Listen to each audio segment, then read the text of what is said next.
intimidade, mas jogou fora, né? Tá ouvindo bem, Manuel? Tá saindo aí meu som? Está sim, coloquei para ela gravar agora. Ah, sim. Que apareceu aqui outra coisa. Então vamos lá. O nosso primeiro módulo, né? Nosso primeiro slide aí fala sobre a matéria da cristologia e a pneumatologia. Nós estamos especificamente estudando a pneumatologia, os atributos e a obra do Espírito Santo. Vamos lá. A unidade 4, os atributos e a obra do Espírito Santo. A introdução diz assim: a presença do Espírito Santo é a continuação da ideia do Deus Emanuel, isto é, o Deus conosco, dentro de nós, conduzindo a história da salvação. Nessa unidade, veremos que todo e qualquer esforço meramente humano não poderia resultar em nenhum benefício para a obra redentora, se não fora pela atuação do Espírito que conduz a igreja.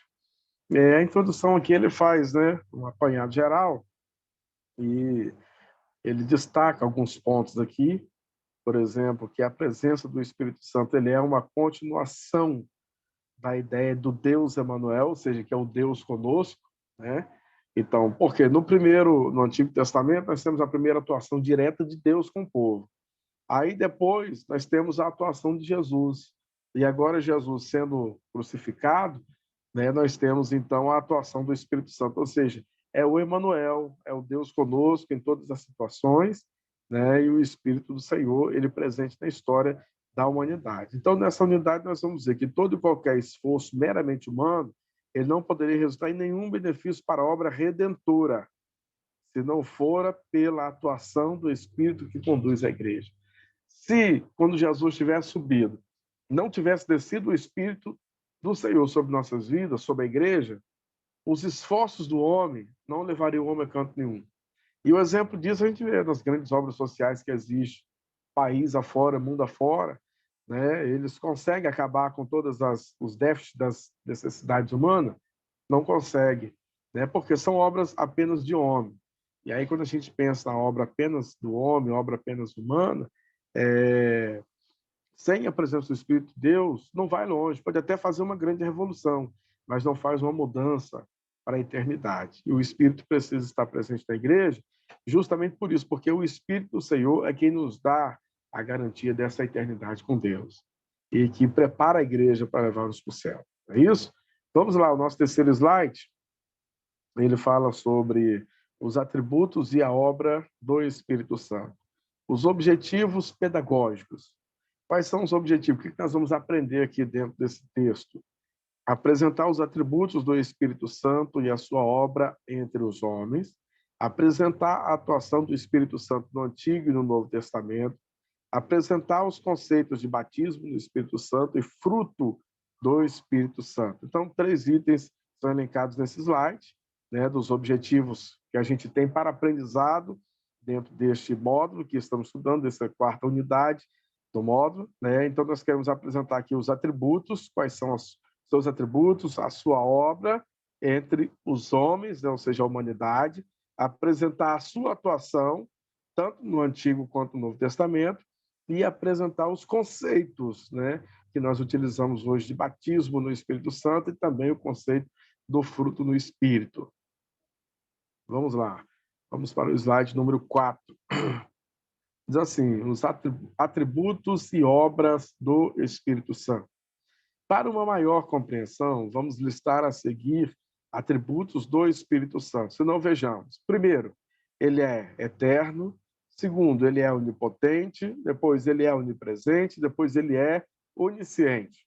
Então, nós temos aqui alguns dos atributos que pertencem ao Espírito Santo de Deus, que é um dos tributos que denota, né, a divindade dele, é que ele é eterno. Né? Ele é eterno, ou seja, eterno é aquilo que não tem princípio nem tem fim. Né? Então, o Espírito Santo, como diz em Hebreus 9, verso 14, ele é eterno. Também, os mesmos atributos que Deus tem, ele também possui onipotência, onipresença e a onisciência, conforme os textos bíblicos que aqui temos. Né? Essas aqui são apenas algumas referências, mas existem muitas outras referências bíblicas que denotam aí essas características, né, que o Espírito Santo de Deus tem. Vamos lá, ao próximo ponto. Próximo slide. Existência autônoma. Esse é um ponto importantíssimo, né? Porque, como nós tratamos na aula passada, algumas pessoas, ainda até hoje, compreendem o Espírito Santo apenas como uma força, né? Ou como apenas um espírito mesmo, e não com personalidade, não com divindade, não como divindade, né? E compreende o Espírito Santo apenas como se fosse ele um poder, entendeu? E a própria Bíblia, ela vai contra isso. Ela apresenta o Espírito com outras características, né? Apresenta o Espírito Santo com outras autonomias, com outras autoridades, né? Diferente dele ser apenas um ser dirigido, mas ele também tem vontade própria e ele dirige, não é isso?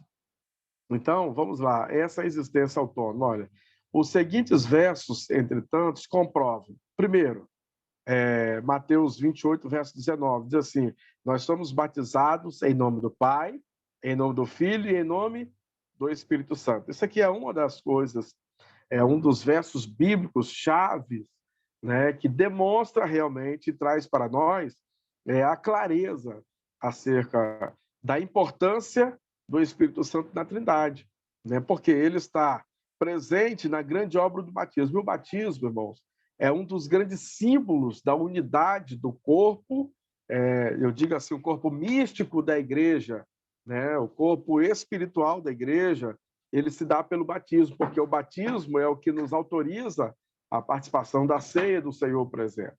E aí, quando alguém ele é batizado, né, ele é batizado em nome do Pai, ele é batizado em nome do Filho e ele é batizado em nome do Espírito Santo. Ou seja, a Trindade está presente no ato de declaração da fé do candidato, da pessoa que vai descer as águas do batismo. Após a pessoa batizada, misticamente ele faz parte do corpo, que é o corpo espiritual, que é o corpo de Cristo, né, que pertence às profecias, né, a toda a promessa da igreja sobre a terra. Então, o Espírito Santo ele compõe as duas divindades, Pai e Filho, ali na autonomia. Em nome de quem nós somos batizados? Nós somos batizados em nome do Pai, nós somos batizados em nome do Filho, nós somos batizados em nome do Espírito Santo. Aqui a gente compreende aí a questão da sua divindade. Nós também somos saudados assim, né? A saudação que nós recebemos dos apóstolos e que os presbíteros, evangelistas, pastores, né, dão a bênção apostólica a graça do Senhor Jesus Cristo, ou seja, aqui fala de que graça é salvação, né? O amor de Deus, o amor foi o quê? O amor tão grande, inconcebível, que Deus, ele deu o seu Filho. E a comunhão do Espírito Santo, olha aqui, o Espírito de novo na bênção apostólica. Por que a comunhão? É esse Espírito que nos une para nos fazer esse corpo de Cristo, né? É ele que nos dá essa comunhão, segundo os Coríntios 13 e o verso 13. Então, nós temos na bênção apostólica graça do Senhor Jesus, amor de Deus e temos comunhão do Espírito Santo. Isso aqui demonstra o quê? O seu elo como terceira pessoa da Trindade. As provas no Novo Testamento apontam de modo claro e dominante que o Pai, o Filho e o Espírito Santo são seres do céu, inconfundíveis e peculiares, da mesma natureza. São atributos ao Espírito Santo, são atribuídas ao Espírito Santo qualidades que só Deus possui. Ou seja, aqui nós temos uma conclusão da existência, né, tanto do Pai, quanto do Filho, quanto do Espírito Santo, e cada um deles existe ali diferenças peculiares, né? Existe ali a sua individualidade e, ao mesmo tempo, a sua natureza sendo a mesma, a natureza divina. Né? Natureza divina. São da mesma composição, da mesma matéria, do mesmo trono, podemos assim dizer, né? Do mesmo reino. São Deus de deuses, né? Vamos dizer assim, não que eles são Deus acima de outros deuses, mas Deus de Deus, porque significa da sua criação, da sua matéria. Criação, isso para nossa mente entender, né? Porque, na verdade, Deus ele existe, Deus ele é. Deus não foi criado. Deus ele é, Deus ele existe, ele se revelou ao homem. Então, o homem conheceu Deus da maneira que ele é. Né? E aí, para a gente compreender isso, dentro da nossa fragilidade humana de raciocinar e de compreender, dentro da nossa pequenez, né, em conhecer um pouco sobre o sagrado, a gente entende que os três são da mesma matéria, da mesma composição, são da mesma divindade, né? Amém? Vamos lá ao próximo slide. A obra do Espírito Santo no Antigo Testamento. Apesar de se manifestar de outras formas em algumas pessoas dos tempos do Antigo Testamento, o Espírito Santo não habilitava as pessoas, não habitava as pessoas. Ele se apoderava das pessoas e depois as deixava. Um exemplo era Sansão. O Espírito do Senhor vinha sobre ele e ele tinha a força, mas depois fazia o quê? Depois o Espírito saía, né? Então, aqui a gente observa, irmão, só para a gente compreender um pouquinho como que o Espírito Santo atuava no Antigo Testamento, né? Ele, no caso de Sansão, que era um nazireu, né? Sansão foi um juiz, um nazireu, na época dos juízes, né? Após Israel haver entrado já à Terra Prometida, como nós já estudamos, né? Após haver entrado na Terra Prometida, Josué já havia morrido, e aí não se levantou, não teve outro líder depois de Josué, e Deus usava os juízes para poder julgar e para poder manter, preservar ali o seu povo. Então, Sansão era dessa época, né? E como que Deus fazia isso? O Espírito Santo estava junto com os juízes. O Espírito Santo é quem atuava de forma marcante sobre a vida de algumas pessoas apenas. Só que ele não permanecia nessas pessoas. Ele vinha, descia sobre essas pessoas, enchia elas de alguma autoridade divina, de algum poder divino, para que elas pudessem resolver determinadas situações em que o povo estava ali enfrentando, e depois o Espírito subia e aquela pessoa ficava como uma pessoa comum, uma pessoa normal, natural.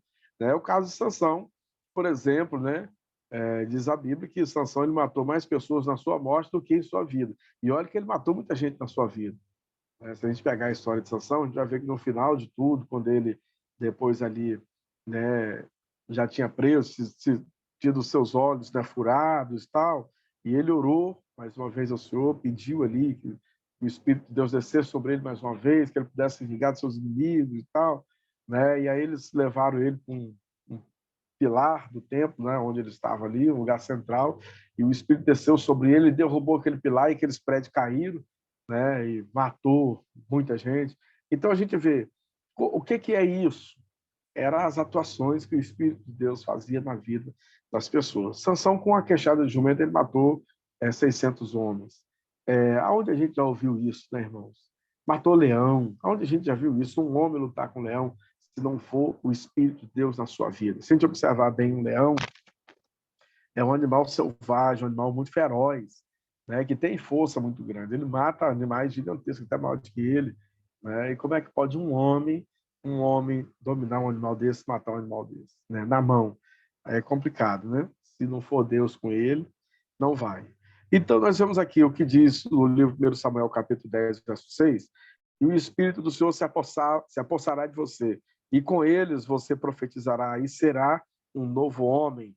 1 Samuel, ou seja, é uma mensagem escatológica, uma mensagem de futuro, revelando a atuação do Espírito Santo se apossando de alguém.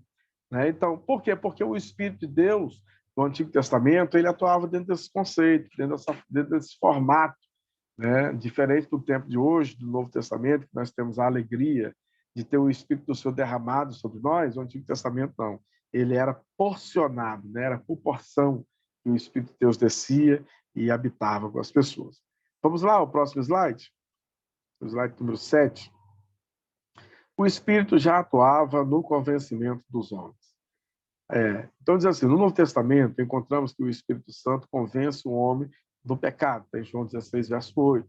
Mas fazendo uma menção do que Jesus Cristo é o mesmo em todo o tempo, Hebreus 13, verso 8, diz assim, também o Espírito de Deus, pois poderemos encontrar que isso também acontecia na antiguidade. Por exemplo, antes do dilúvio, por causa da perversidade do homem, meu espírito não contenderá com ele para sempre. Gênesis 6 e o verso 3. Olha, é uma história, né? Quando Deus fala com Noé que haveria de dar cabo à humanidade, de encerrar com as atividades com os homens na face da terra, por causa da maldade. E aí dizia o Senhor, meu espírito não contenderá para sempre com o homem. Olha bem, há uma disputa, né? Há um querer do homem e um querer do espírito, há uma vontade de Deus e uma vontade do homem. E o espírito contende com os homens para trazê-los novamente à vontade de Deus, né? E aí, quando a gente vê no Novo Testamento, no livro de João, a gente encontra também o espírito que convence o homem do pecado. Então, lá no Antigo Testamento, o espírito, né, que com toda a graça que nós conhecemos, a unção que nós conhecemos do Espírito, a forma de convencimento que o Espírito atua em nós hoje, né, de forma plena, podemos assim dizer, no Antigo Testamento, o Espírito de Deus também atuava, não como agora no Novo Testamento, né, mas o Espírito de Deus também atuava e contendia com o homem, mostrando seus erros, suas falhas, seus pecados. Mas, com tudo isso, o ser humano, ainda assim, ele preferiu viver distante de Deus a viver segundo a graça do Espírito do Senhor. Então, isso traz um resultado muito negativo, porque Deus resolve encerrar com a humanidade, né? Deus resolve acabar com os homens, dado aí a questão do pecado. E a gente conhece a história do dilúvio, a história de Noé, né? Foram muitos anos ali construindo a arca, quase 500 anos, né? E depois que Noé entrou na arca com a sua família, aí a gente vê o desastre que aconteceu na face da terra e com a humanidade, e aí a gente pode observar que realmente a palavra de Deus se cumpriu, o pecado é aquilo que afasta o Espírito de Deus da vida do homem, e aí a partir daí a gente reflete também para o Novo Testamento, né, para os tempos e o mundo que vivemos, sabemos que Deus, ele tem o seu desejo maior de salvar toda a humanidade, mas às vezes é o homem que se distancia, né? Às vezes, quando eu digo homem, eu digo ser humano, é homem, mulher, o adolescente, o velho, né? Todo aquele que precisa de salvação, que precisa da palavra de Deus, né? Então, a gente vê que eles precisam. Então, já desde o Antigo Testamento, o Espírito já contendia, já lutava para tentar fazer com que os homens mudassem o seu caminho, a sua direção pecaminosa e voltassem para o Senhor e andassem segundo os costumes de Deus. Mas, infelizmente, né, nem todos que ouvem a palavra entregam-se para a palavra, e aí a gente tem um resultado aí nefasto para essa humanidade, né? Vamos lá, o Espírito sobre a vida de Moisés. Próximo slide. Diz assim, Moisés tinha intimidade com Deus, está lá em Números capítulo 12, verso 8. Podemos dizer isso porque Moisés era manso e humilde, uma demonstração que o Espírito Santo estava nele. Ainda, se houver dúvida, vale lembrar que ninguém teve um relacionamento com Deus tão próximo quanto Moisés. E diz assim o livro de Números, capítulo 11, verso 17. Então eu descerei e ali falarei contigo, e tirarei do Espírito que está sobre ti e o porei sobre eles. E contigo levarão a carga do povo, para que tu sozinho o não leves. Número 11, verso 17. Nesta fala, já fica comprovado que o Espírito estava em Moisés. Então, a gente observa, Moisés ele tinha uma intimidade com Deus. Moisés é um caso ainda muito específico, né? Porque o próprio Deus deu testemunho de Moisés e dizia, ao meu servo eu falo face a face, né? Ou cara a cara, ou rosto a rosto, né? Ou boca a boca, né? Como dizem aí os termos. E por que isso? Isso é dado ao tamanho da obra e dado a relevante comunhão de Moisés com Deus, a sua forma obediente de servir o Senhor, de se colocar nos caminhos e na direção e na vontade de Deus, e o Espírito de Deus habitava sobre a vida dele, né? Habitava sobre a vida dele. Então, são alguns casos, irmãos, que a gente vai observando no Antigo Testamento, em que o Espírito ele trabalhava a vida de algumas pessoas, né? Ele estava com algumas pessoas, atuava sobre a vida de algumas pessoas, mas isso não era uma constante, isso não era comum a todo o povo, né? Isso não era uma coisa que todos tinham essa mesma bênção, né? De ter o Espírito de Deus na sua vida ou de receber o Espírito de Deus na sua vida. Isso não era comum a todos. Vamos lá, vamos continuar dando mais um passo para a gente entendendo aqui a linha, né, com que o comentarista coloca. Aí ele coloca aqui, Davi, também um caso à parte, né? É possível afirmar que a exceção foi Davi. Samuel tomou azeite e ungiu entre seus irmãos. Daquele dia em diante, o Espírito do Senhor se apoderou dele. Então, 1 Samuel 16, verso 13, fala de um momento ainda muito mais especial na vida de Davi. Olha bem, se você pegar a história de Moisés até Davi, tem uma distância de tempo, né? Tem uma distância muito grande de tempo. Moisés, salvo engano, aí por volta de 1500, 1600, e Davi já é por ano 1000, olha, quase 500 anos. Então, para você pegar a história de líderes que foram, né, você teve Moisés, que tinha uma intimidade face a face com Deus, aí depois você tem Josué. Josué tinha a vocação, tinha o chamado, tinha Deus com ele presente, para você não ver na vida de Josué ações, né, grandes do Espírito Santo, da forma que ele se manifestava na vida de Moisés, por exemplo, da forma que ele se manifestou na vida de Davi, por exemplo. Josué foi um grande conquistador. É claro que o Espírito estava com ele, a bênção de Deus estava com ele, mas a gente não enxerga ali dentro das atuações dele a manifestação diretamente do Espírito, como acontecia na vida de outros. Não que não tenha, tem também o Espírito se manifestando na vida dele, mas os outros são ainda mais relevantes. Aí você tem os juízes, que também são atuações do Espírito Santo que aconteceram, mas depois disso o tempo foi se passando, até que chegou um rei, né? Até que chegou o rei, aí veio o caso de Saul, não é isso? E depois veio o caso de Davi. Então, veja bem, dado também a posição em que se colocava, em que era colocada a pessoa, o compromisso de Deus estava com aquela pessoa, não talvez pela pessoa em si, mas pela função que a pessoa estava exercendo. Porque não foi Deus que escolheu diretamente Saul, foi o povo que escolheu um rei. Como o povo escolheu um rei, então Deus indicou Saul, né? Mas quem escolheu foi o povo, e Deus estava com ele, o Espírito de Deus estava com Saul, e ele foi bem por um tempo, até que o poder subiu à sua mente, né, o seu coração, e ele começou a tomar atitudes que não era conveniente para ele tomar, e aí ele entra no pecado da desobediência, né, e começa aí fazer coisas que não era autorizado da parte de Deus para ele fazer, e Deus rejeita ele, e aí Deus escolhe Davi. Deus escolhe Davi, e sobre Davi, quando Samuel unge Davi, diz a Bíblia que o Espírito do Senhor se apossou de Davi, né? O Espírito dele, daquele dia em diante, ele se apoderou dele. E Davi passou a ter uma vida, né, totalmente especial, porque ele já era um servo, mas a partir do momento que ele foi ungido, a história dele foi sendo muito mais relevante, né? Davi luta com o urso, Davi luta com o leão, e ninguém sabia. Tinha experiência na vida dele que era ele Deus, né? Era ele Deus. Depois ele derrota um gigante. Olha, se não for Deus nessa história, como é que Davi conseguiria isso, né? Depois a gente vê as batalhas, ele vai sempre vencendo as batalhas. Quando ele assume o reinado, né? Quando ele começa reinando uma região, depois ele se torna rei de todo Israel, e as batalhas que ele vai vencendo, as conquistas que ele vai tendo, isso era o que? A presença real do Espírito de Deus na vida de Davi, né? E isso trouxe resultados tão espiritual, tão marcante na vida dele, que fez dele uma história, né, de um homem diferente, diferenciado por Deus, de alguém que foi realmente ali vocacionado pelo Senhor, né, e foi cheio da presença de Deus. Então nós temos dentro dessa história aqui, o Espírito esteve sim em Davi para conduzi-lo segundo o propósito de Deus. Davi sentiu a tristeza da ausência do Espírito Santo e da alegria da salvação, e isso depois de cair no pecado. Aí os Salmos, né, 51, que é um Salmos que marca até a minha história, a minha vida, né, o Salmo 51, Davi ali, ele ora, né, não aparta de mim o teu espírito, porque ele sentiu essa ausência quando ele estava em pecado. Ele diz, né, Senhor, cria em mim um coração puro, né, um espírito reto, né? Então, a gente observa aqui que ele pôde sentir a ausência do Espírito Santo na vida dele, né? Então, isso foi marcante na história do rei Davi. Vamos lá, o próximo slide. Ele fala, o Espírito Santo, ele é promessa do Antigo Testamento. No Antigo Testamento normal era a manifestação e depois a retirada do Espírito Santo de sobre a pessoa.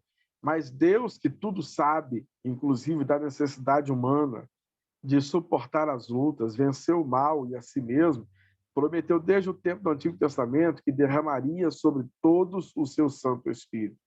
E depois disso derramarei o meu Espírito sobre todos os povos, e seus filhos e suas filhas profetizarão, e os velhos terão sonhos, e os jovens terão visões. Joel 2, o verso 28. Então, aqui nós temos, irmãos, em relação à profecia de Joel, né, que o Espírito Santo seria derramado. Essa era uma promessa do Antigo Testamento. E Joel foi uma pessoa que, ao profetizar isso, ele estava sendo ali também cheio do Espírito Santo, mas não havia sido derramado sobre a sua vida o Espírito Santo, né? Ou seja, o que seria esse derramamento? Seria algo muito maior do que o que acontecia no Antigo Testamento. Joel, ele podia ver que mesmo as atuações do Espírito de Deus que atuavam sobre a vida de pessoas, em circunstâncias, em espaço, em momentos, né, propícios, mas ele pôde enxergar que haveria um tempo que seria muito maior essa atuação. O Espírito Santo seria derramado não só sobre algumas pessoas, mas sobre toda a carne. Esse é o diferencial, né? Sobre toda a carne, porque até então ele conhecia sobre algumas pessoas que foram relevantes, que foram profetas, que foram reis, que foram juízes, agora sobre toda a carne, não. Isso era novidade. E o próprio Espírito do Senhor encheu Joel para poder escrever e profetizar sobre isso. E aí nós temos, olha, com respeito a essa questão do Antigo Testamento, né? No Antigo Testamento, normal era apenas a manifestação, depois a retirada do Espírito Santo sobre a pessoa, mas Deus, que tudo sabe, inclusive da necessidade humana, de suportar as lutas, e não é nada melhor do que lutar com o Espírito Santo em você, né? Então, Deus vendo isso, vencer o mal e a si mesmo é uma necessidade, porque vencer o mal é uma coisa, agora vencer a si mesmo, irmãos, é muito difícil, né? A gente precisa realmente ter o Espírito do Senhor na nossa vida para a gente vencer a nós mesmos. Vencer o mal já não é fácil, e vencer a nós mesmos é ainda mais complicado, né? Então, ele prometeu já desde o Antigo Testamento que ele derramaria sobre todos o seu Espírito. E como diz a profecia, depois disso derramaria o meu Espírito sobre todos os povos, e os seus filhos e as suas filhas profetizarão. Os velhos terão sonhos, os jovens terão visões. Joel 2, o verso 28. Vamos lá, o slide número 12. O Espírito Santo habita na comunidade. Esta é a aliança que faz com vocês quando vocês saíram do Egito. Que farei com vocês, que fiz com vocês, né? Quando vocês saíram do Egito. Meu Espírito está entre vocês. Não tenham medo. Está em Ageu, capítulo 2, o verso 5. E já se nota, desde o Antigo Testamento, que o Espírito Santo não é somente para um. Pelo gosto de Deus, ele é para quem? É para todos, né? Ainda neste período havia escolas de profetas, grupos de profetas profetizando, ou seja, a manifestação do Espírito de Deus já ocorria de forma coletiva, é uma coletiva, mas ainda restritiva, né? Segundo Samuel, 1 Samuel capítulo 19 e o verso 12. Coletiva por quê? Para aquele grupo, mas restritiva porque não era para todo o povo. A escola de profeta, irmãos, é interessante a gente falar um pouco também, né, que o profetismo é a função de profetizar, né? O profetismo, ele não era algo desorganizado, né? O profetismo não era algo aleatório, existia uma escola de profetas, né, onde os profetas ali tinham seus discípulos e eles ensinavam os seus discípulos sobre a direção e a vontade de Deus. E aquilo era tão sério, tão comprometido, que o Espírito de Deus estava com eles ali, o Espírito de Deus habitava sobre eles profetizavam, né? Recebiam ali da presença do Espírito do Senhor, né? Para interpretar determinadas ocasiões, determinados momentos, para ouvir a palavra de Deus, conhecer a palavra de Deus, para saber da palavra de Deus. E aí nós temos aqui uma coisa que é tão sublime, uma coisa que é tão importante, né? Como dizia já o profeta Ageu, esta aliança que eu fiz com vocês quando vocês saíram do Egito, o meu Espírito está entre vocês, não tenha medo.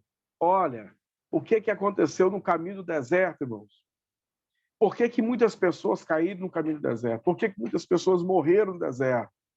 Porque não confiaram na palavra, não confiaram, né, na presença do Espírito de Deus na vida deles, negligenciaram, né? E a confiança em Deus é algo que deve nascer do íntimo da nossa alma, do nosso coração, né? E a gente vai depois falar um pouco sobre um dos dons do Espírito, que é a fé, que ele nos move a isso, a acreditar consistentemente, a acreditar de forma conclusiva, né? De forma a gente se devotar a isso que nós acreditamos. Então, quando os israelitas saíram do Egito, muitos deles morreram pelo caminho. Por quê?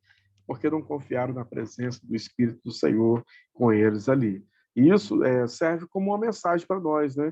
em saber que mesmo hoje o Espírito do Senhor já é derramado em nossos corações, derramado em nossas vidas. Se o Senhor é conosco, irmãos, a gente consegue avançar na nossa vida, progredir no caminho, na direção soberana da vontade de Deus. Tudo aquilo que Deus tem preparado para nós, com certeza a gente vai alcançar no nome de Jesus.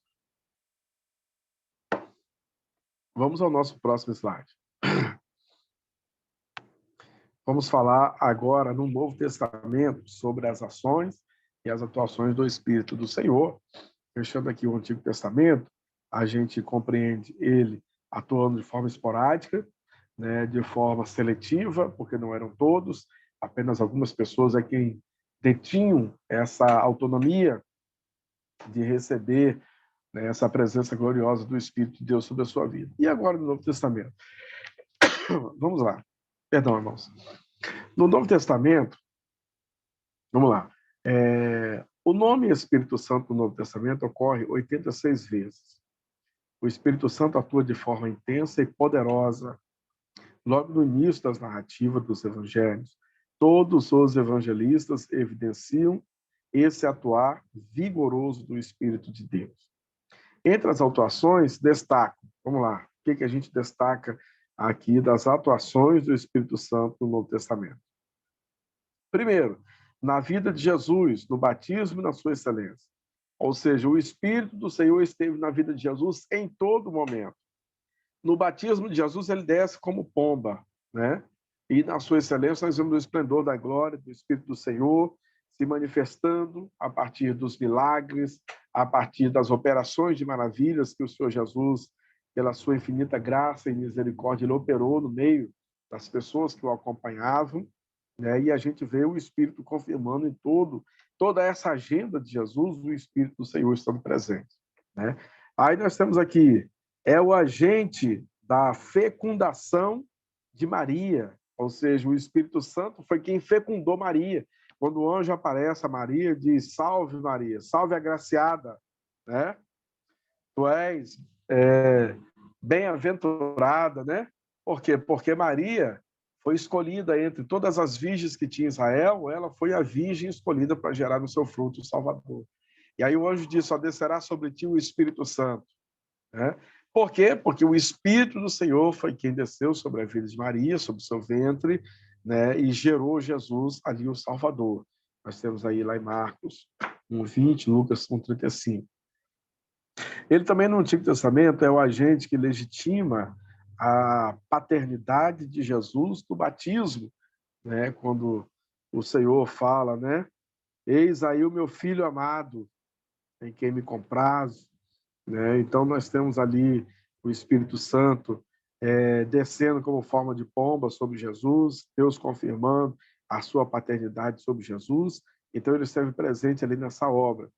Ele é também o prometido para consolar os seus, né? E nós temos diversas passagens na Bíblia, e o próprio Jesus, quando ele sobe, antes de subir, ele diz: eu enviarei outro consolador, né, para que esteja convosco, o Espírito da verdade, não é isso? Que vos guiará em toda a verdade. Então, nós temos aí a presença do Espírito de Deus de forma magnífica em nossos corações e em nossas vidas. Aí temos também, ele é o condutor de Jesus ao deserto. Quando Jesus foi tentado ao deserto, diz a Bíblia que o Espírito levou Jesus ao deserto para ser tentado. Ou seja, ele esteve presente nessa história, né? Ele é o sustentador de Jesus na cruz. Hebreus 9:14 descreve, né? Ele é também o agente da ressurreição de Jesus, né? Ou seja, o Espírito de Deus, lá em Romanos 1, verso 4 e 8, verso 11, descreve ali que o nosso Senhor Jesus que ressuscitou, o Espírito do Senhor que ressuscitou Jesus dentre os mortos, né? Ele também nos ressuscitará, ou seja, os que morreram em Cristo Jesus, a igreja, né, todos salvos no Senhor, que hoje dorme no pó da terra, um dia quem vai ressuscitar, todos os salvos, é o Espírito do Senhor, né? Então isso é maravilhoso, irmãos. São atuações dele no Novo Testamento. Vamos lá, o próximo slide. Na vida do homem, o Espírito Santo ele é agente de regeneração, né? Ele convence o homem do pecado e orienta e fortalece a não pecar mais. Isso é maravilhoso, né? Só quem faz isso é o Espírito do Senhor. né? É o Espírito do Senhor, ele que regenera, ou seja, ele gera de novo, né? Regenerar é você pegar aquilo que já está em mau uso, aquilo que degenerou, né? E você regenera, você refaz. Então o Espírito ele tem, é ele que faz. E aí a gente pode abrir algum parágrafo aqui, por exemplo, para falar sobre testemunhos, testemunho de pessoas que se convertem ao Senhor, pessoas que abraçam a fé, né? Pessoas, por exemplo, que antes viviam às margens do mundo, né, do vício, da droga, da prostituição, do homossexualismo e de tantas outras artimanhas que Satanás impõe sobre a humanidade, pessoas que viviam aí, né, as suas vidas distantes de Deus, e a partir do momento em que o Espírito do Senhor entrou na vida deles pela pregação da palavra, né, o Espírito ele vai regenerando, ou seja, ele começa a gerar aquela pessoa de novo, ele começa a tirar aquele velho homem e construir um novo homem. Essa obra que faz o Espírito Santo, né? É agente promotor de, vamos lá, ele promove fé e arrependimento, ele promove amor a Deus, ele promove amor ao próximo e ele promove também perseverança, né? Esse aqui é só um dos itens, né? Com certeza, muitos outros itens nós temos aqui do que o Espírito do Senhor ele promove a vida das pessoas, o que ele promove na humanidade, que a gente destaca alguns pontos apenas, né? Mas a questão, por exemplo, da fé e do arrependimento, quantas pessoas, né, homens, às vezes aqueles duros que não chora por nada na vida, mas quando ele ouve uma palavra de Deus, ele chora igual criança, né? Porque o Espírito entra e comove ele por dentro e transforma ele por dentro. Quantas pessoas que eram ateus, que não acreditavam em Deus e nada, mas o Espírito um dia entrou na vida dele, no coração dele, e essas pessoas passam a amar tanto a Deus que eles abrem mão da sua vida para viver a vida de Deus, né? Também pessoas que eram soberbas, egoístas, arrogantes, né, que não queriam o bem do próximo, a partir do momento em que recebem o Espírito de Deus na sua vida, eles fazem o quê? Eles passam a amar o seu próximo, né? Eles passam a viver em função de outras pessoas. E aí eu me recordo aqui, nós tínhamos na nossa sala de faculdade uma irmã chamada Penha, né, que ela já estava aposentada, uma pessoa assim nova, ela devia ter uns 50 e poucos anos, nova, e estava estudando teologia com a gente, é crente da Igreja Batista, e, e ela aposentou bem, né? Acho que era do Tribunal de Justiça que eu trabalhava, o marido dela acho que é advogado, ela tem uma vida tranquila. E, ou seja, ela tinha de tudo para poder viver bem agora, né? 50 e poucos anos, aposentada, ganhando muito bem, né? Com a vida muito resolvida, né? E ela estava fazendo um curso, na época que a gente estava fazendo teologia, ela estava fazendo um curso de técnico de enfermagem. E aí, um dia, ela na sala de aula, a gente comentando lá sobre questões, né, teológicas, questão, né, de ajudas humanitárias, questões de evangelho. E aí ela falou para a gente, né, e perguntaram, ela, o professor perguntou por que ela estava fazendo curso técnico de enfermagem, e ela falou, olha, professor, eu estou fazendo curso técnico de enfermagem porque eu tenho um projeto no meu coração de trabalhar ajudando as pessoas na área da saúde, e eu acho que o curso de medicina para mim é muito puxado, e aí eu preferi fazer o curso de técnico, porque o técnico cuida, né? E é um desejo do meu coração de cuidar de pessoas enfermas. E quando eu puder, eu quero ir para outros países também, países pobres, igual a África, né? Para poder ajudar nessas questões de saúde, de cuidar do próximo, né? Porque esse é um desejo do meu Ah, coração. Oi, ah, fala, Manoel. Manoel? foi sem querer, desculpa. Ah, então tá bom. Pensei que você pediu uma fala. Então, essa mulher, né, a Penha, a irmã Penha, o desejo dela era servir, né? O desejo dela era servir aos outros, era servir as pessoas que estavam vivendo em dificuldades, né? E aí a gente fica pensando, às vezes, pessoas querem brigar aqui nas igrejas, né? Por causa dos altares, querem brigar aqui, né? Por outras coisas aí, mas será que a gente consegue achar pessoas para brigar assim, para poder pregar o evangelho dessa forma? Pregar o evangelho sem palavra, pregar o evangelho cuidando de pessoas que necessitam, cuidando de pessoas que não têm saúde pública, de comunidades indígenas, comunidades aí largadas ao erro. E aí outra coisa, irmãos, que a gente pode pensar aqui nessa questão do Espírito Santo atuando na vida do homem, vocês já devem conhecer a história de algumas pessoas que abriram mão da sua vida aqui para viver nesses países de fronteira, viver nesses países aí onde a fome atinge quase com a população inteira, né, onde os recursos do governo não chegam, onde não tem rede elétrica, não tem esgoto, não tem saneamento básico, não tem escola, não tem nada, onde as pessoas vivem praticamente uma vida subhumana, sobrevivem, e lá estão, né, grupos de cristãos verdadeiros missionários, né, que estão ali empenhados no cuidado para com o outro. Né? Então, por que as pessoas chegam a viver esse extremo? Porque as pessoas se entregam assim. Quem está de fora olha para essas pessoas que se entregam à vida, a cuidar do outro, e diz assim, rapaz, essa pessoa é um fanático, né? Ele é um fanático. Por quê? Porque quem não conhece, quem não experimentou ainda essa vivência do Espírito Santo, ele não vai realmente entender, ele não vai realmente compreender. Agora, para nós que temos o Espírito do Senhor e compreendemos a vocação, o chamado, né? Algumas pessoas, Deus tem um chamado específico, o Espírito tem uma vocação diferenciada para essas pessoas e levam eles a esses cenários, né? Aonde, como dizia Jesus, né? Tive fome e deste-me de comer, estive nu e vesti, né? Estive preso e visitaste. Aí alguém fala, Senhor, mas quando tivesse assim, fome, porque quando fizeste a um desses pequeninos, fizeste a mim. Ou seja, o Espírito leva determinadas pessoas a enxergar Jesus nos necessitados. E esse mesmo Espírito direciona essas pessoas a ajudar Jesus, a cuidar de Jesus, né? A cuidar do pobre, a cuidar do necessitado, a cuidar do aflito. Né? Então, essa é uma das atribuições que a gente vê no ato da regeneração que o Espírito do Senhor promove na vida das pessoas e na vida daquele que serve a Deus. Vamos ao próximo slide. Vamos lá. Ele é agente também de formação de caráter. Isso é fundamental, né? E uma vez que o caráter ele é emancipado, nós vamos encontrar na pessoa os seguintes frutos. Olha, nós temos o fruto chamado amor, do grego ágape, né, que são todas as boas virtudes que possuem a sua base no amor. E aqui, quando a gente vê como fruto do Espírito, se vocês forem observar aqui no próprio livro, nós temos, ele vai falar que essa questão do amor, ele denota o sentido de caridade. Porque amor, eu quero que vocês entendam, amor é diferente da caridade em qual aspecto?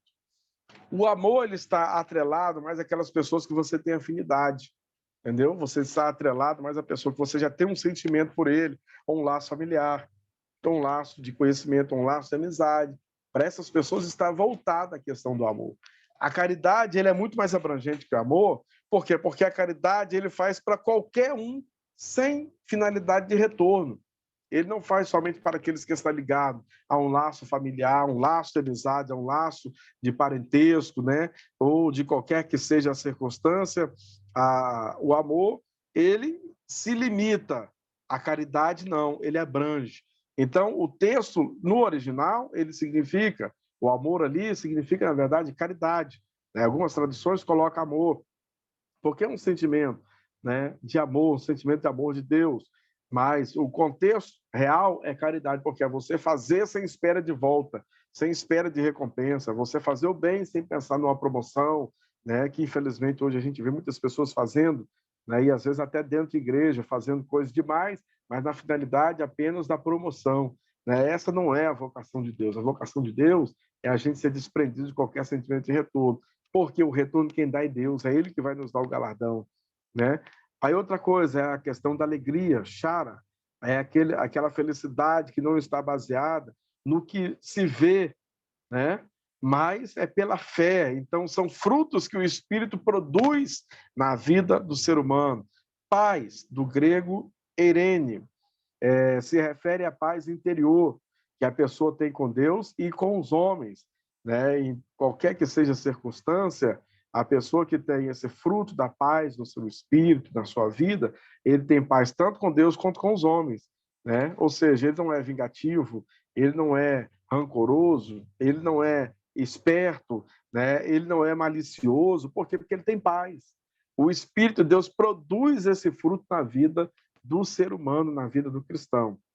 Longanimidade, do grego macrotofia, macrotomia é sinônimo de perseverança, paciência, ser tardio para irar-se. Isso é ser longânimo, né? Ser paciente, tolerante, né? Não ser pessoa irada, iracunda, que vive se degradando, que vive se irando por qualquer situação. Então, o Espírito produz em nós longanimidade, ele nos dá paciência para ser resiliente, nos dá paciência para sermos entendidos em muitas situações, vencermos, né, pela fé em determinadas circunstâncias da nossa vida. Outro fruto é a benignidade, do grego, Christotes, tem a ver com gentileza, bondade, excelência de caráter, né? Então, benignidade é um fruto que trabalha diretamente o caráter da pessoa. Então, é o Espírito Santo quem faz essa transformação, essa modificação também na nossa vida, no sentido e aspecto do caráter. A questão da bondade, né? Agatessune refere-se ao homem bom, cuja generosidade brota de onde? Brota do coração, né? Pessoa generosa, é o que o Espírito Santo faz. Quantas pessoas, irmãos, que não conseguem gerar, deixar com que o Espírito gere na sua vida a bondade, porque ele é tão mesquinha, né? Ele é tão mão de vaca, ele é tão miserável, ele não consegue, vendo o seu irmão em aflição, vendo o seu irmão em luta, em dificuldade, ele não consegue doar um pacote de feijão, né? Ele não consegue doar 10 reais para comprar um leite para o filho do irmão, da irmã que está em necessidade. Não é verdade? Pessoas que às vezes fecham o coração tanto ao pouco que tem, que ele não consegue se multiplicar, né? Doando daquele pouco para alguém que não tem nada. Né? Porque isso, na verdade, a gente não se diminui, a gente cresce. Né? Você cresce tanto diante de Deus quanto diante dos homens. Eu tenho certeza que nunca faltará o pão sobre sua mesa para aqueles que são, né, bondosos de coração. Né? Então, são frutos que o Espírito produz na vida do crente. Outro fruto importantíssimo é a fé, né, do grego, pestis, é a confiança necessária para se viver de um modo aprovado e agradável a Deus. Né? Então, fé é isso, confiança necessária para se viver de um modo aprovado e também de um modo agradável a Deus. Esta é a maneira que o cristão vive diante de Deus nesse mundo que jaz no maligno, mundo que jaz nas trevas, né? Vivemos a viver de modo aprovado e de modo agradável pelo Senhor. Outra coisa, né, a questão da mansidão, né? É, a humildade devida ao reconhecimento alheio, recusando-se a se considerar superior, né? Um detalhe muito importante, quantas pessoas se julgam tão grandes, né? Se julgam num tamanho tão exagerado que ele não consegue sequer ouvir os que estão embaixo, não consegue se submeter a ouvir um jovem, a ouvir uma criança, a ouvir, né, uma pessoa que é inferior hierarquicamente. Né? O Espírito de Deus ele quebra essas barreiras que nascem no coração de um homem sem Deus, né? Quando o homem se sente grande diante de Deus ou diante dos homens, né? E por último nós temos aqui a questão da temperança, do grego egrateia, é o controle sobre nossos próprios desejos, paixões e sobre nosso temperamento. Então, a temperança é uma das coisas também que é muito necessária na vida do cristão. Por quê? Porque ele aprende a controlar os seus desejos. Ser temperado, irmãos, é não ser nem de mais e nem ser de menos. E quem nos ensina e nos molda a viver assim é o Espírito de Deus. Quando o Espírito do Senhor está em nós, irmãos, né, infelizmente a gente tem algumas pessoas que ele usa dizer assim, comigo é 8 ou 80. O Espírito de Deus não. O Espírito de Deus é moderação, não é 8 nem é 80. É o necessário. Né? Então a gente precisa, para poder viver bem, em paz, né, é saber ponderar as coisas, saber dividir as coisas, saber ouvir, saber viver de forma a gente não ultrapassar limites que às vezes vai nos trazer mais problema do que felicidade. Amém? Vamos ao próximo slide. O Espírito ele é também agente de capacitação do crente. Aí diz assim, Atos capítulo 1, verso 8, mas receberão poder quando o Espírito Santo descer sobre vocês. E serão minhas testemunhas em Jerusalém, em toda a Judéia e Samaria e até aos confins da terra. Atos 1 e o verso 8. De nós mesmos nada podemos, mas o Espírito Santo em nós nos inclui, guia, fortalece, capacita de forma que ele, da forma que ele achar necessário, pois para cada chamado uma De nós mesmos, nada podemos, mas o Espírito Santo em nós nos instrui, nos guia, nos fortalece, capacita da forma que ele achar necessário, pois para cada chamado, uma capacitação. Nenhuma virtude podemos alcançar sem o agir do Espírito de Deus em nós. Ou seja, aqui nós temos que o Espírito capacita o crente. Assim como em Atos, a gente vai ver essa história se repetindo a partir da vida dos discípulos, né? Por exemplo, quais foram os resultados de Pentecostes? Aí a gente vai começar a observar os resultados, né? Crescimento da igreja, como a pregação de Pedro, e quem olhava Pedro falando ali, quem tinha estado com ele talvez alguns dias antes, ficaria totalmente surpreendido, né? Mas espera aí, esse camarada é aquele pescador, né? O que aconteceu? O que está sobre a vida dele que ele está dessa forma? Por quê? Porque o Espírito capacitou Pedro de uma maneira tão eficaz que ele pregou de forma gigante, de forma grande, né? Ele anunciou o evangelho, ele levou a salvação às pessoas ali e as pessoas ouviram e realmente entenderam e reconheceram, né, a presença de Deus, a palavra de Deus na vida de Pedro, e eles se aceitaram, sim, aceitaram aquela palavra, né? E aquela conversão não foi emocional, não, foi conversão realmente que levou à expansão e crescimento da palavra de Deus. O que é isso, irmãos? O Espírito, ele capacita, né? O Espírito, ele escolhe, às vezes a gente faz coisas que a gente jamais faria sem a presença dele na nossa vida. É a história aqui, ela aconteceu na vida de Pedro, e ela tem se repetido ao longo dos anos da Igreja do Senhor na Terra, pois são muitos homens e mulheres de Deus que antes não tinham influência, antes não era ninguém, antes era uma pessoa comum do povo, mas no momento que aceitaram a Cristo como Salvador, que receberam o Espírito do Senhor sobre a sua vida, né, que se tornaram grandes homens e grandes mulheres de Deus para poder anunciar o Evangelho da salvação e trazer transformação a milhões e milhões de pessoas através da pregação da palavra. Essa obra, quem faz é o Espírito de Deus em nós, né? Então, a gente vê resultados aí do derramamento do Espírito Santo na vida da igreja. Vamos lá, o próximo slide. A visão continuista e cessacionista. São dois pontos de visões que a gente tem aqui sobre o Espírito Santo. Eu gostaria... Desculpa, irmão, só para olhar a garganta. São dois pontos de visões que nós temos aqui acerca do Espírito Santo. Eu gostaria que vocês entendessem essas duas palavras. Primeiro, continuista, e segundo, cessacionista.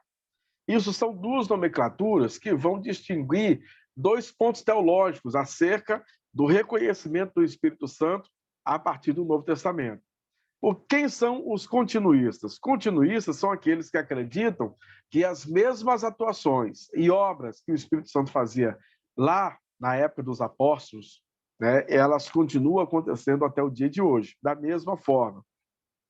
O cessacionista vem de quê? De cessação, tipo assim, de que cessou, de que acabou, né? Então, aqueles que acreditam que acabou essa ação do Espírito Santo, que são cessacionistas, eles acreditam que o Espírito Santo ele atuou daquela forma que a Bíblia apresenta apenas até o quarto século, né? Porque daí para lá, agora a igreja já estava tão robustecida, a igreja já estava tão forte, que não precisava mais da atuação do Espírito Santo da forma que acontecia antes, né? E aí a gente, dentro desses dois princípios, a gente vai falar esses 10 slides que ainda temos aqui da nossa aula, acerca dessas duas visões teológicas, né, que se tinham aí em respeito ao Espírito Santo. Então vamos lá. Dentro do cristianismo existem duas visões bem distintas quanto ao assunto dos dons espirituais. Essas visões são denominadas de continuistas e de cessacionista. Uma acredita no reavivamento dos nossos tempos e a outra que os dons espirituais cessaram no tempo da igreja primitiva. Não se deve confundir dons do Espírito com o fruto do Espírito, o qual se relaciona mais diretamente com o caráter e a santificação do crente. Mais à frente veremos um quadro comparativo de dons para cada visão. Então, aqui nós temos duas colocações acerca do Espírito Santo. Uma questão são dons e outra questão é fruto. Vejamos bem, tanto os continuistas quanto os cessacionistas acreditam na questão do fruto do Espírito Santo, que não alterou em nada, continua o fruto do Espírito Santo como era no Antigo Testamento, porque frutos é onde o Espírito molda o caráter do ser humano.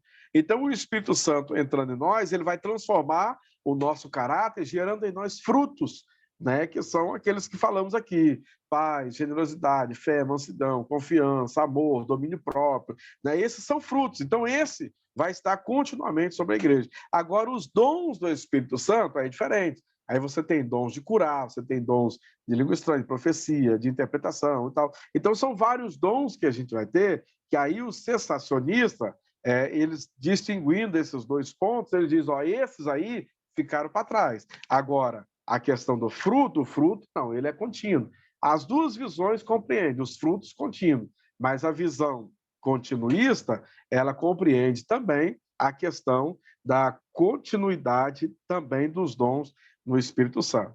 Então, vamos começar a fazer um passeio dentro dos conceitos teológicos, dessas duas visões teológicas, né, a respeito do Espírito Santo no Novo Testamento e sobre a continuidade e até os tempos que estamos vivendo hoje, tempo do século XXI, né, onde temos as igrejas pentecostais, né, que manifestam-se os dons do Espírito Santo, e temos as igrejas tradicionais, aonde não é manifesto os dons do Espírito Santo, conforme a visão pentecostal. Vamos lá, o próximo slide.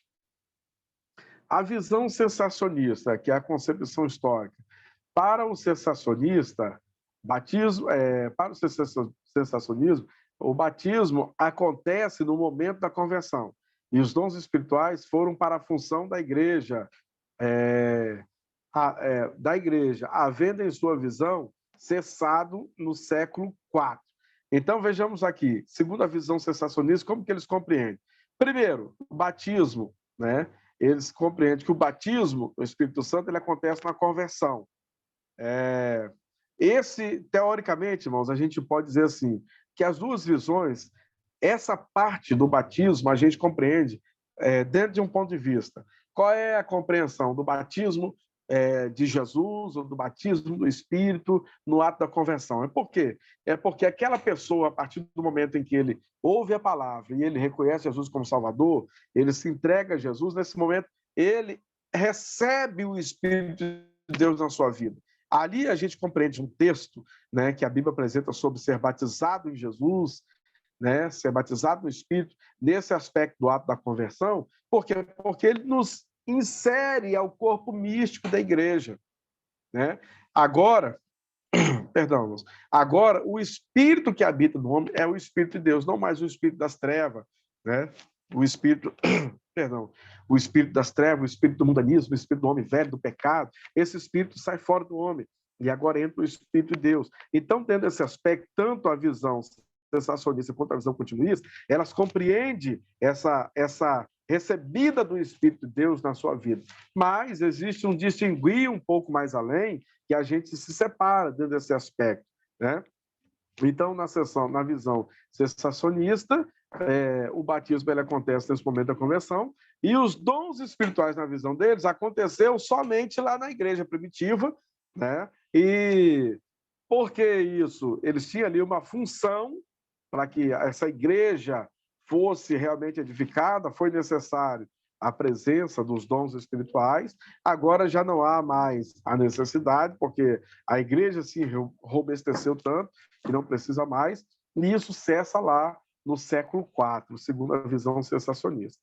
Já na visão continuista, que é da concepção pentecostal, por exemplo, né, das nossas igrejas Assembleia de Deus e outras denominações que são de cunho pentecostal, nós entendemos, né, para o continuista, o batismo é visto como uma segunda bênção. Aqui a gente já fala do batismo no Espírito Santo.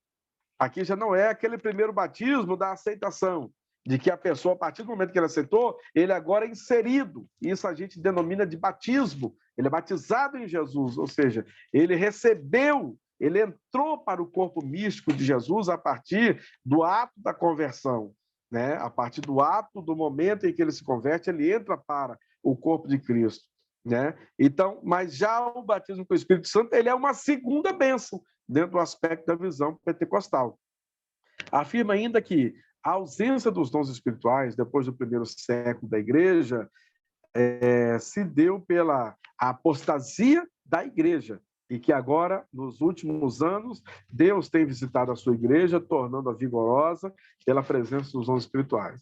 Deixa eu explicar para vocês o que acontece.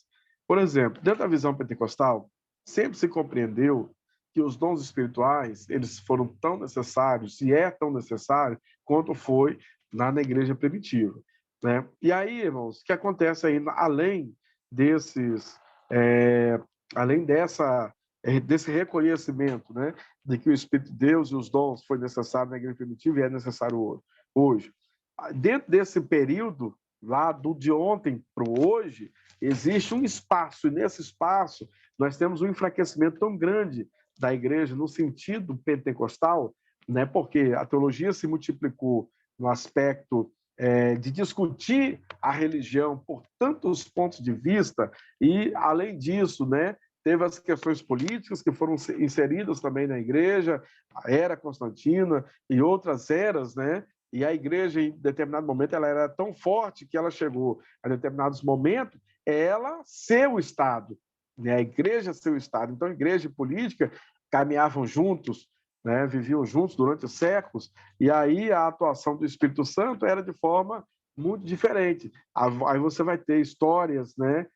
Escritas aí teológicas de homens como João Hus e outros mais que, ainda no meio de uma igreja apagada pentecostalmente falando, mas que viveram momentos de chama do Espírito Santo na sua vida, que viveram momentos ali pentecostais, momentos revolucionários, né, que impulsionavam em determinado momento, eram calados em outros, porque a majoritária era as igrejas agora católicas, de cunho, né, totalmente ritualística, aonde foi estabelecido como regra da Igreja Católica, como padrão da Igreja Católica, a sua cultura e não a Bíblia, né?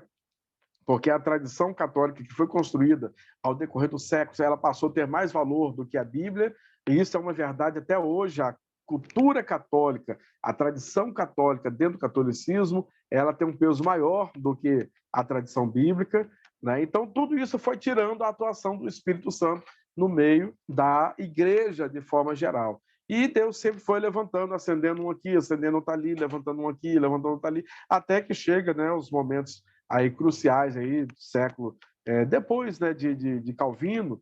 Aí você vai tendo aí alguns avivalistas que vão surgindo, algumas obras evangelísticas, né? Aí você começa o mais exponencial aí, pelo menos do que eu conheço, né? Eu sei que são vários, mas a história de John Wesley é o que incendeia, né? Que traz um avivamento grande, chama o Espírito Santo, né? E aí é o símbolo do fogo, e a partir daí vai desenvolvendo um grande cenário ritualístico aí nas questões pentecostais.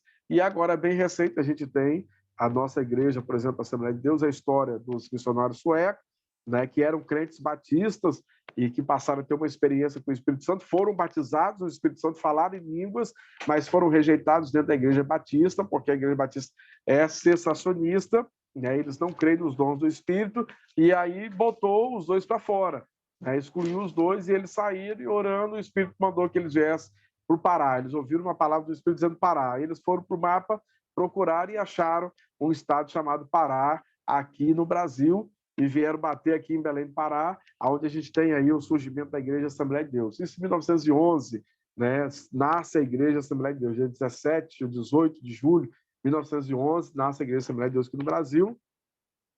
E a partir daí a gente vê, né, eles começam a orar, tem a primeira pessoa batizada com o Espírito Santo, né, a irmã Celina de Albuquerque, salvo engano, né, a primeira pessoa batizada com o Espírito Santo. Aí a chama vai se lastrando, se lastrando, se lastrando, e o Brasil se torna um celeiro, né, avivalístico, um celeiro de igreja renovada, de igreja batizada com o Espírito Santo. A partir do Brasil saem missionários para diversos países do mundo e levam a chama, né, e leva o batismo com o Espírito Santo. E esse século XX foi um século assim, marcante para esse crescimento, né, de forma tão exponencial, tão grande, que é incontestável. Né? A gente vê aí os megas evangelistas, né, os mega missionários, aí, o Jim Swaggart, que morreu agora recentemente, ganhou não sei quantos bilhões de pessoas para Cristo, e assim, atuações do Espírito Santo, e tantos outros nomes aí, né, pregadores norte-americanos aí que são de tantas relevância, também brasileiros, né?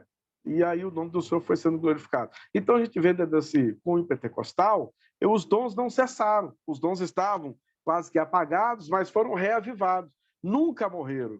Né? Nunca morreram. Sempre na história teve um ou outro escrevendo a história, mesmo de forma tímida, de forma bem pequena, mas foram escrevendo a história e de forma agora revolucionária, a partir do século XIX e XX, a gente vê esse grande crescimento espantoso, né, que ele atinge aí grandes regiões do mundo. Então, muito bem, dentro dessa visão continuista, nós temos aqui que é a visão nossa pentecostal. O batismo é visto como uma segunda bênção, afirma ainda que a ausência dos dons espirituais depois do primeiro século da igreja se deu pela apostasia da igreja, que é todo esse processo revolucionário e apóstata também que a igreja viveu em alguns aspectos, né, do abandono da fé e apego mais à liturgia, apego mais à política, apego mais aos interesses, né, e distanciando-se, então, das escrituras sagradas, que levou um próprio cisma dentro da Igreja Católica, né, que era a Igreja Universal, não é isso? Então, tiveram ali os seus problemas também. Vamos lá, ao próximo slide aqui, os dons espirituais nas visões cessacionista e também na visão continuista. Dom da palavra, da sabedoria na ótica continuística.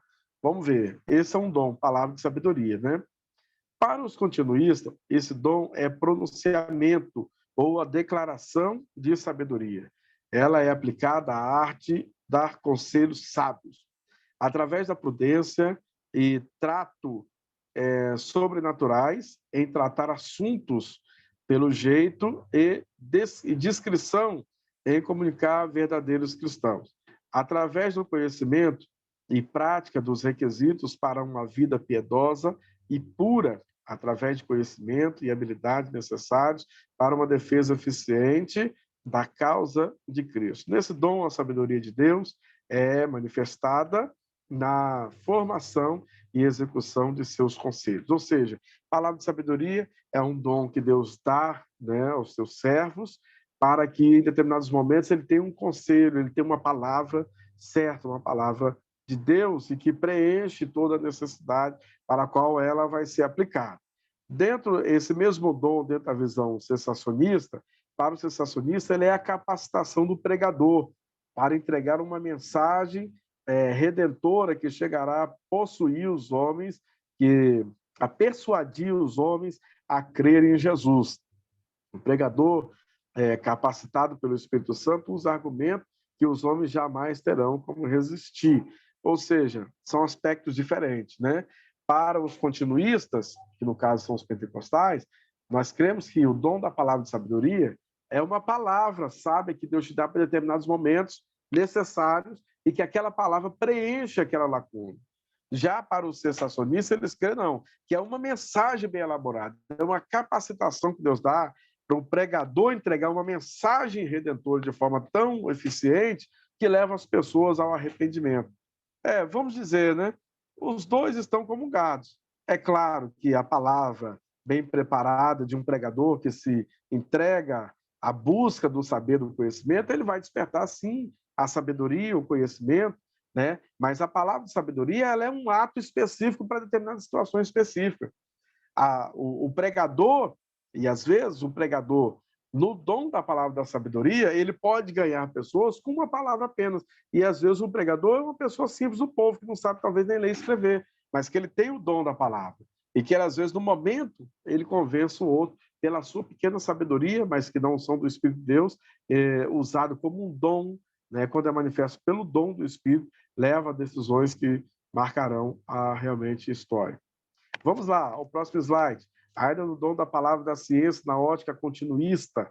Né? Na ótica continuista, na visão continuista, é um pronunciamento ou declaração de fatos inspirados de um modo sobrenatural. Esse dom está ligado à inteligência e entendimento, à habilidade de interpretar enigmas espirituais, ao conhecimento mais profundo, mais perfeito e mais amplo da vida cristã, e ao conhecimento concernente às coisas divinas e aos deveres humanos. Então, aqui a gente tem a questão da palavra da ciência, né? Aqui para os pentecostais, significa que um pronunciamento, uma declaração de fatos inspirados de um modo sobrenatural. Por que de um modo sobrenatural? Porque a ciência, o dom da ciência é você mergulhar a um conhecimento que está em Deus e não está no homem, não está na mente humana. É mergulhar no saber de Deus. Daí vem a ciência, vem o dom da ciência. Porque aquilo que Deus sabe, né, que está no coração, no subconsciente, dentro da nossa visão humana, para a gente entender, né? Mas o que está no subconsciente de Deus, Deus, pela sua capacidade, né, o Espírito Santo, pelo seu dom, ele nos dá a conhecer aquilo que Deus sabe. Né? Então, essa é a palavra da ciência.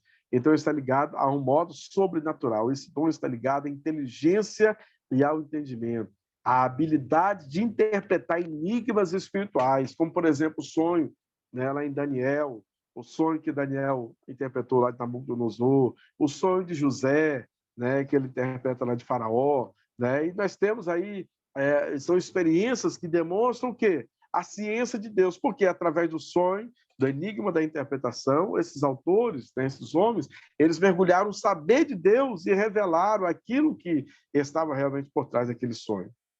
Dentro da visão sensacionista, na ótica sensacionista, ele é a capacitação para o doutrinamento aos que têm esse dom para ensinar, enquanto outros têm de evangelizar. São dons distintos, embora nos textos do apóstolo Paulo apareçam juntos. O autor devia ser iluminado pelo Espírito Santo, mas também tinha de ser um profundo conhecedor das Escrituras, né? Um profundo conhecedor das Escrituras. Desculpa, não, é porque a minha esposa perguntou um negócio aqui. Então, vamos lá. Um profundo conhecedor das Escrituras. Então, diz assim, dentro dessa questão, né, da ciência, da palavra ciência na ótica sensacionista, que é essa capacitação do doutrinamento, ou seja, eles interpretam que o dom da ciência está diretamente ligado à interpretação das Escrituras, né? Que há esse ponto para ensinar enquanto os outros têm de evangelizar, ou seja, está diretamente ligado aos textos, né? Embora nos textos do apóstolo Paulo apareçam juntos, o autor deixa de ser, devia ser iluminado pelo Espírito, mas também tinha de ser profundo conhecedor da Escritura. Basicamente, se compreende que, dentro da visão aqui sensacionista, o dom da palavra da ciência está ligado àquilo que está registrado nas Escrituras, que a pessoa, ao ser capacitado por esse dom, ele mergulha profundamente as letras, né, para ele poder trazer esclarecimentos que estão por trás ali das interpretações, nas entrelinhas, né? Coisa que está ligada diretamente à estrutura teológica, à estrutura da construção teológica, do saber teológico, né? Basicamente seria isso. Então, a gente difere nesse aspecto, porque dentro da visão continuista, a gente entende, não, que esse dom, ele aprofunda aos enigmas, ele aprofunda aquilo que é espiritual, ele aprofunda até porque o dom é espiritual, né? Desculpa, irmãos. Então, ele nos faz entender aquilo que os olhos não conseguem enxergar pelas Escrituras. Amém? Vamos lá. O dom de profecia na ótica continuista, que é um próximo dom, no próximo slide. Para os continuistas, esse dom trata-se de uma predição momentânea e sobrenatural. Existem 3 fontes das quais podem surgir uma mensagem profética.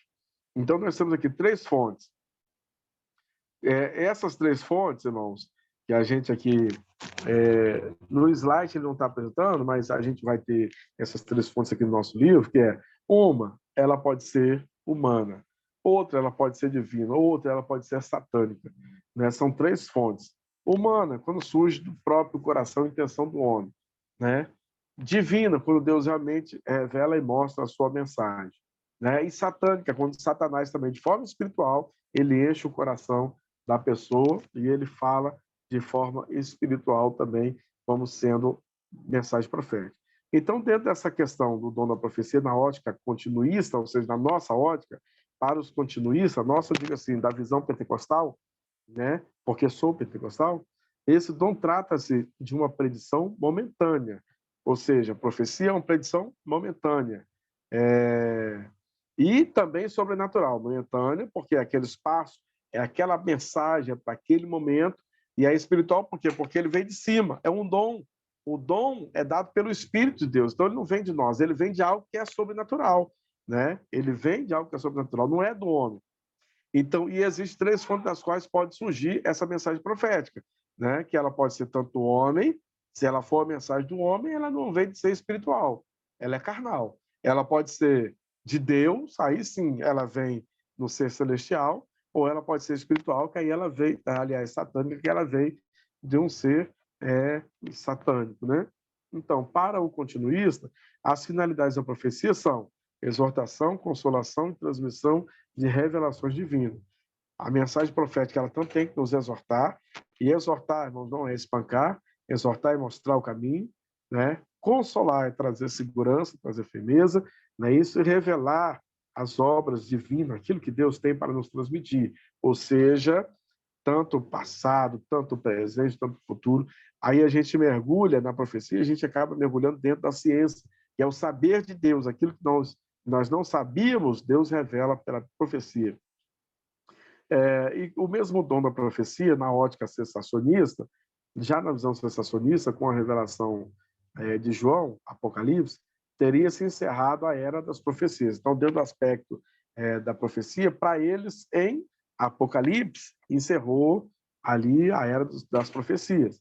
Com o desaparecimento dos apóstolos e profetas da era cristã, a igreja passou a considerar como regra de fé e prática as escrituras sagradas, que agora conhecemos como o Novo Testamento. Então, dentro da visão deles, profecia é apenas a mensagem da palavra. É claro que a mensagem da palavra é, sim, a verdadeira profecia, a maior profecia, inclusive, né? É aquela que a gente não vai errar, e hoje a gente tem alguns profetas que profetizam, mas a profecia sai errada, né? Porque às vezes pode estar dentro de um daqueles aspectos, ela pode ser satânica, ela pode ser humana, porque a profecia de Deus ela não erra. A que vem de Deus, ela tem endereço certo, né, e ela tem o seu cumprimento. Próximo slide fala sobre o dom das línguas na ótica concluísta. Então vamos lá, na ótica concluísta, também chamamos de variedade de línguas, pelo prisma continuista, ou o dom de línguas é o poder de falar sobrenaturalmente em uma língua nunca aprendida por quem fala, sendo essa língua feita inteligível aos ouvintes por meio do dom igualmente sobrenatural, que é o de interpretação. Parece haver 2 classes de mensagens em línguas. Primeira, louvor e êxtase dirigido a Deus somente. E a segunda, uma mensagem definida para a sua igreja. Como que se dá isso, irmão? É aquela mensagem, né, que Deus começa a usar o profeta, a gente chama de profeta, porque está usando, tá? E outra coisa, tá? O termo da linguagem para as línguas estranhas que nós conhecemos, vocês vão achar dentro do texto sagrado, do texto original, a palavra utilizada ali não é língua estranha. A palavra utilizada ali é glossolalia. Glossolalia, vocês vão encontrar isso aqui também no livro, tá? Vale a pena dar uma olhada, uma pesquisada. Então, vocês vão encontrar ali. A glossolalia é a palavra que você vai achar nos escritos, quando refere-se às línguas estranhas que nós falamos, né? Quem é batizado com o Espírito Santo fala. Então, ele aqui apresenta 2 aspectos. Um aspecto da glossolalia, que você fala a língua estranha, né? E quando as pessoas, aquela língua que você fala e não tem interpretação, você está glorificando a Deus, né? Dentro de uma linguagem do céu, que algumas pessoas até chegam a dizer que é a língua dos anjos, né? Porque a gente não entende, é isso? Mas é você estar glorificando a Deus dentro dessa linguagem. E quando Deus quer usar um profeta para poder interpretar, porque às vezes a mensagem da glossolalia que você está falando, ela se torna uma mensagem profética, ou seja, Deus quer transmitir algo do céu para a sua igreja, aí Deus levanta uma outra pessoa com o dom da interpretação da língua estranha, né? E essa pessoa, enquanto um fala glossolalia, o outro transmite essa linguagem no nosso linguajar, né? Ou seja, se é aqui no Brasil, para nós, ele vai transmitir essa linguagem em português. Se é num país de língua estrangeira, inglesa, né, ou qualquer que seja o dialeto, né, a pessoa vai falar glossolalia e o outro vai falar interpretando aquilo que o que está falando na glossolalia, ele vai interpretar na linguagem nacional daquelas pessoas que estão ouvindo ali. Então, a nossa visão continuista, né, é o que a gente vê isso, inclusive, na prática, na experiência, né, como Deus quer, às vezes, usar alguma pessoa. Tem profetas que Deus usa ele próprio, ele fala a língua estranha, ele próprio já interpreta, já transmite a mensagem. E algumas vezes Deus usa um para falar a língua estranha e outro para poder interpretar aquela língua estranha e transmitir a mensagem para a igreja, né? Agora, esse mesmo dom, na visão cessacionista, né, que é a visão de cunho, né, das igrejas tradicionais, para o cessacionista, o dom de línguas, como os continuistas creem, cessou. Ou seja, para eles, da forma que a gente crê, isso aí acabou. No livro A Razão da Nossa Esperança, livro de visão cessacionista, são elencadas as seguintes conclusões sobre o assunto. Aí nós temos aqui, em muitos casos, o dom de línguas é uma fraude, uma simulação. Isso aqui, tem até um autor aqui, deixa eu ver se eu encontro aqui no livro, né, que é o autor que escreve essa besteira aqui, do meu ponto de vista, né? Eu entendo que isso aqui é uma besteira que ele fala, porque, inclusive, eu até interpreto isso como um risco muito grande, né, da blasfêmia contra o Espírito Santo, que é aquela palavra que Jesus falou, né, que todo pecado aqui na terra ele é perdoado, mas a blasfêmia contra o Espírito Santo, isso aí não será perdoado nem nessa vida nem no futuro. Então, essas coisas a gente se preocupa, né, quando a gente ouve algumas pessoas falando sobre isso, né? Então, vamos lá. Tá aqui, deixa eu ver aqui das línguas. Aqui está na visão ainda continuista. Deixa eu ver na visão discernimento das línguas, interpretação. Tá aqui, ó. Tá na página 94, depois vocês podem dar uma acompanhada aí também e dar uma lida. Na página 94 diz assim, ó, para o sensacionista, o dom de línguas, como os continuistas, creem, cessou.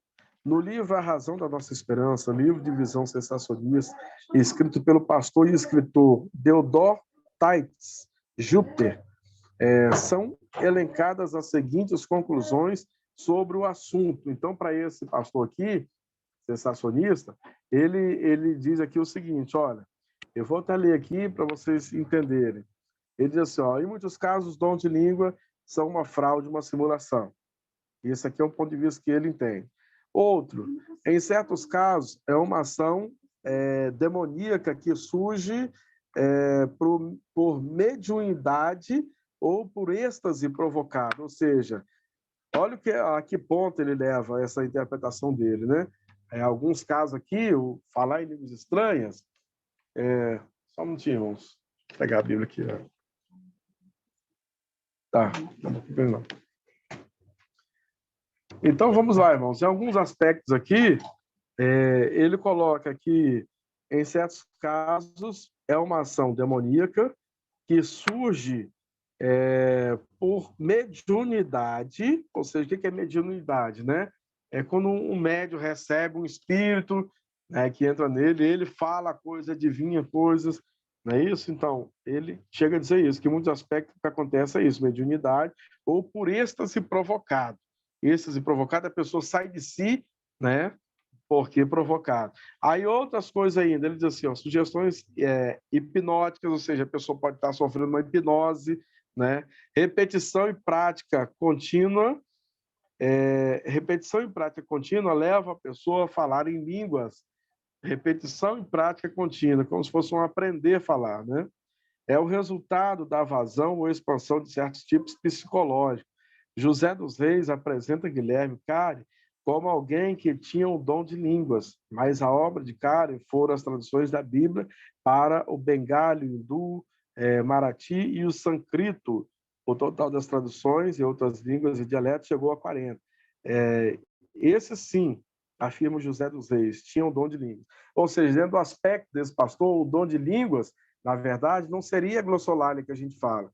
Na verdade, o aspecto para ele, o dom de língua, seria o quê? Seria o dom de você transliterar a Bíblia de uma linguagem para outra, né? É você pegar a tradução, fazer traduções das escrituras. Aí ele cita aqui um autor que chegou a fazer 40 traduções, né? Fazer tradução da Bíblia para 40 idiomas diferentes, que tem a sua importância, com certeza, né? Muito grande, mas não quer dizer que só a pessoa que traduz a Bíblia é o que realmente tem aí o dom de língua. Não, até porque o dom de língua, lá no Antigo Testamento, e a nossa base é o Antigo Testamento, o dom de língua é, sim, o falar em línguas estranhas. E Atos chega a descrever línguas como que de fogo, né? Línguas como que de fogo. Para o sensacionista, isso não ocorre. né? Vamos lá, outro dom é o dom de interpretação das línguas na ótica concluísta. Vamos lá. A finalidade do dom de interpretação para o continuista é tornar inteligíveis as expressões do êxtase inspirado pelo Espírito que se pronunciaram em uma língua desconhecida, repetindo-se claramente da língua comum do povo congregado. É uma operação puramente espiritual. O mesmo Espírito que inspirou a falar em outras línguas, que é a glossolalia, né, ele pode também inspirar a sua interpretação. A interpretação é, portanto, inspirada, estática e ela é espontânea, né? É a questão do dom da interpretação. Já para o sensacionista, o Espírito Santo faz somente aquilo que é útil. Se alguém fala alguma coisa que não se entende, é inútil e sem razão. A função do intérprete na ótica sensacionista aparece quando alguém fala em outro idioma. Ou seja, eles têm uma visão totalmente anti-espiritual, né? A visão deles é mais carnal do que espiritual, porque eles só compreendem interpretação se for interpretar de uma linguagem para outra, né? Não compreendem interpretação dentro do poder e da ação realmente do Espírito Santo como dom agindo na vida das pessoas, né? Vamos lá, a operação de milagres, o dom de curar na ótica concluísta. Na visão continuista, dizer que uma pessoa tem os dons de curar, nota-se o plural, talvez se referindo a uma variedade de curas, significa dizer que essa pessoa é usada por Deus de uma maneira sobrenatural para dar saúde aos enfermos por meio da oração. Isso não garante que todos serão curados, até porque Jesus também foi impedido de curar por causa da incredulidade de alguns, né? Então a gente observa, dom de curar, irmãos, não quer dizer que a pessoa que tem um dom de curar, aonde ele botar a mão, ele está curando, né? Não quer dizer que a pessoa que tem um dom de curar, ele vai curar todos, né? Porque até o próprio Jesus, ele, em alguns momentos, ele foi impedido de curar por causa de quê? Da incredulidade das pessoas, né? Então, a gente observa aqui que a fé no acreditar na operação, ela também faz parte para a manifestação da glória de Deus na vida, né, da pessoa para ser alcançada.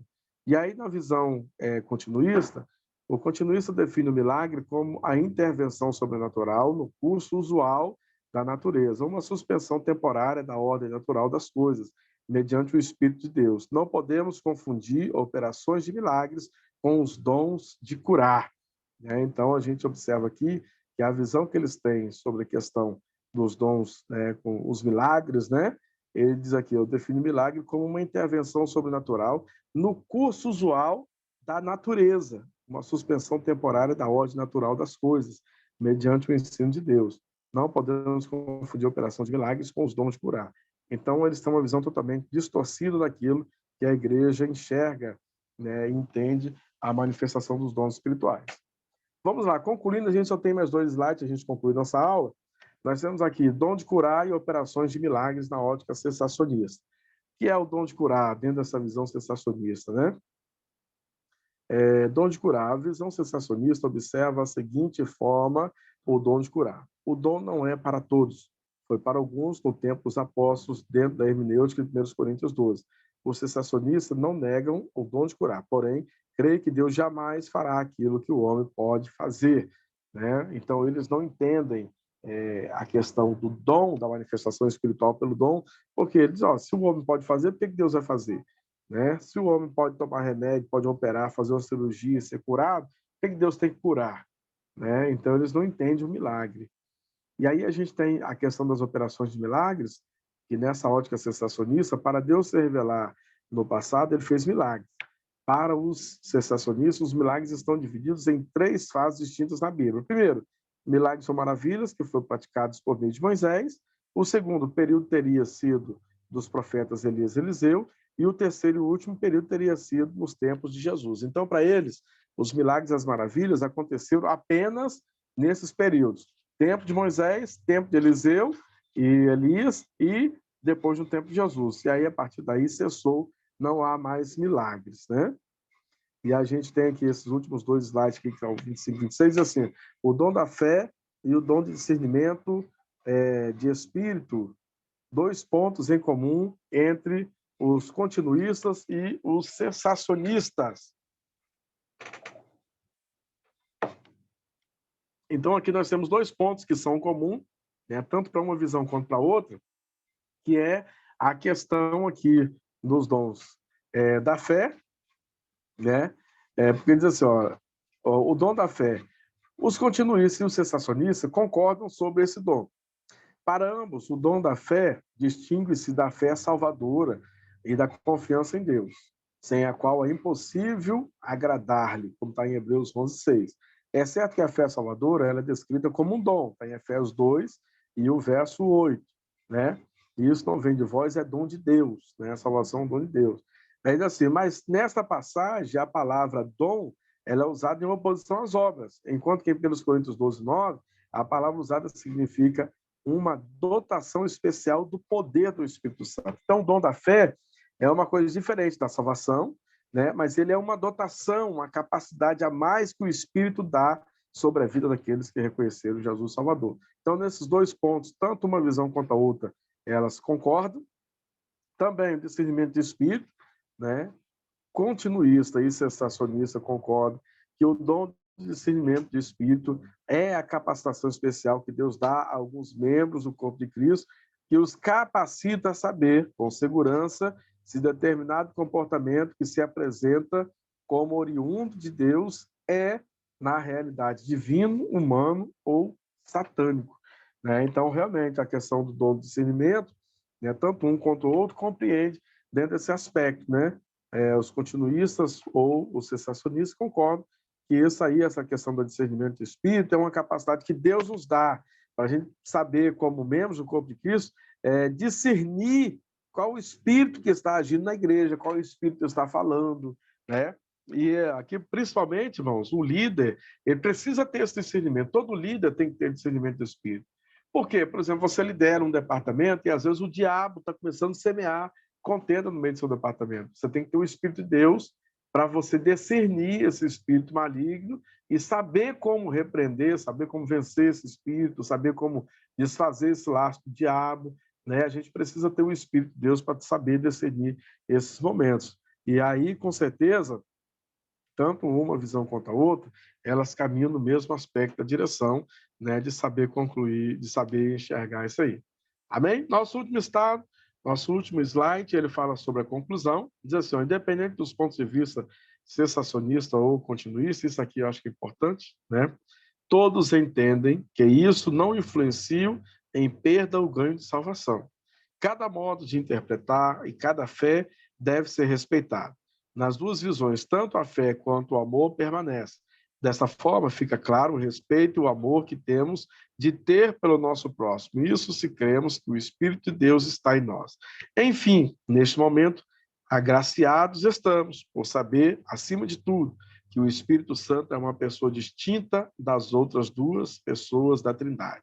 Deus Pai, Deus Filho, que é Jesus, e a sua atuação, continua poderosa no meio do seu povo, consolando o crente, guiando e convencendo o pecador de três coisas: do pecado, da justiça e do juízo. Assim estejamos firmes na rocha eternal, fortalecidos pelo Espírito de Deus. Amém.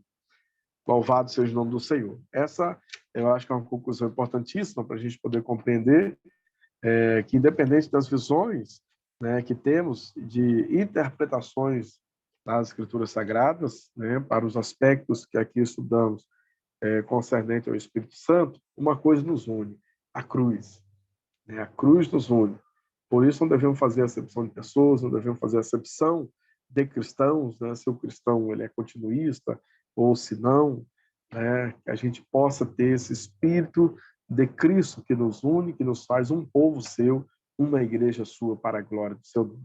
Amém, meus irmãos? Deus abençoe. Concluímos assim mais esse slide, mais essa etapa do nosso curso.